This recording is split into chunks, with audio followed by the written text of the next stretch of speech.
どうもこんにちは、ジェニュエンウォッチです。今日は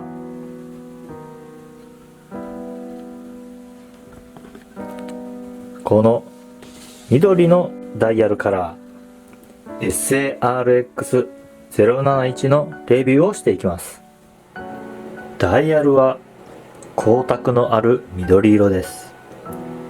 光の当たり方でクールに輝きます。ベゼルが黒でダイヤルが輝く緑色。今までこんなカラーリングは見たことがありません。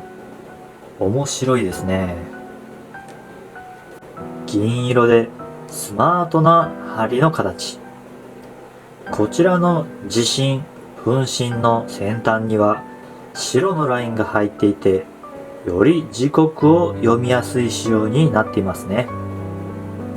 インデックスの外側にアラビア数字が入るだけでデザインが優しい印象になっていますね。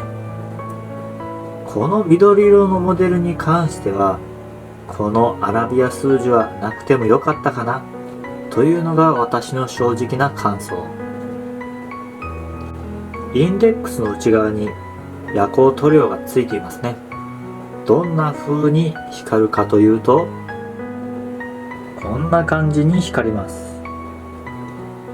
自針分針の先についていた白いラインは夜光塗料はついていなかったようですね。日付表示部分ですけど、縁の部分が立体的に造形されています。日本の職人魂を感じます。ベゼルはというと両方向に回転可能なベゼルです。ダイバーズみたいにカチカチと音はしません。ややタイトな回し心地です。正直ダイバーズじゃないのならこの機能は意味あるのかなって感じます。なので私は回転する必要はないかなと思いました。そしてクラウンには大きく S の刻印がされています。正直私には小さすぎて回しにくいです。クラウンのサイズは 4.6mm です。ケース側面の表面はポリッシュされていてピカピカです。一方こちらの面はヘアライン仕上げになっています。メタルバンドはエッジが立っていますね。クラスプにはこのようにセイコーの刻印が入っています。そしてクラスプのこの肌に当たる部分、ここはテーパーになっていて肌へのダメージが少ないように設計されていますね。私の腕周りは17センチですがこんな雰囲気になります。